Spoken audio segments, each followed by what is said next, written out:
జనవరి 6 పరిశుద్ధిని బలమునకు మూలాధారము. ఎవరి సహాయము లేకుండానే దేవుడు తన శత్రువులను జయించగలడు, కానీ ఆయన బలమైన హస్తము లేకుండా ఆయన పరిశుద్ధులు అతి చిన్న కోటను కూడా కాపాడలేరు.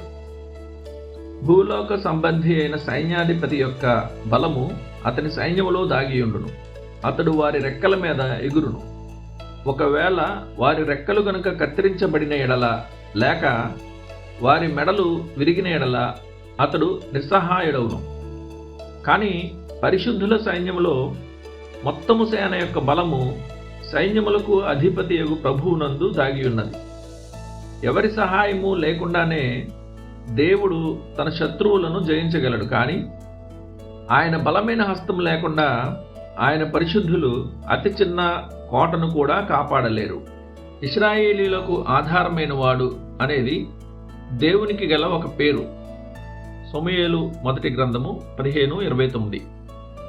ఆయనే దావీదు హృదయమునకు బలముగా ఉండెను.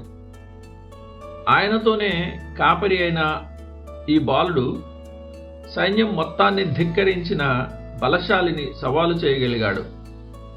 దేవుని బలము లేనప్పుడు ఫిలిష్తీయుల నోట నుండి జాలువారే 1-2 మాటలకే దావీదు వణికిపోయాడు.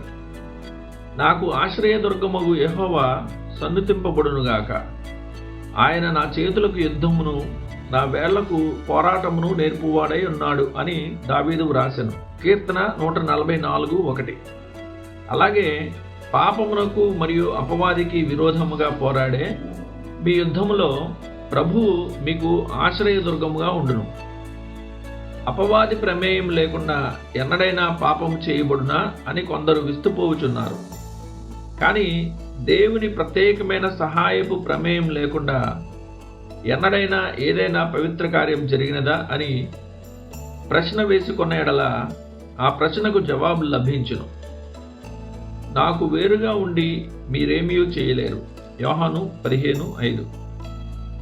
పౌలు దీనిని ఇలా పేర్కొన్నాడు: మా వలన ఏదైనా అయినట్లుగా ఆలోచించుటకు మా అంతట మేమే సమర్థులమని కాదు, మా సామర్థ్యము దేవుని వలననే కలిగి ఉన్నది. కొరింథీయులకు రాసిన 2వ పత్రిక 3:5. పరిశుద్ధులమైన మనకు కృపా జలాశయము ఉన్నది. అయినా అది బావి యొక్క అడుగు భాగములోనున్న నీళ్ల వలె ఉంటుంది. అది మనము పంపు కొడితే గాని పైకి రాదు. మొదటిగా దేవుడు దానిని తన మేల్కొల్పే కృపతో సిద్ధపరచాలి. అప్పుడు అది బయటికి ప్రవహిస్తుంది. మేలైనది చేయవలనను కోరిక నాకు కలుగుచున్నది గాని దానిని చేయుట నాకు కలుగుటలేదు అని పౌలు చెప్పాడు. రోమా 7:18. ఇచ్చయించుటకును కార్యసిద్ధి కలుగు చేయుటకును కార్యం చేయువాడు దేవుడే. మీరు ఇచ్చయించుటకును కార్యసిద్ధి కలుగు చేసుకొనుటకును తన దయాసంకల్పము నెరవేరుటకై మీలో కార్యసిద్ధి కలుగు చేయువాడు దేవుడే. ఫిలిప్పి 2:13.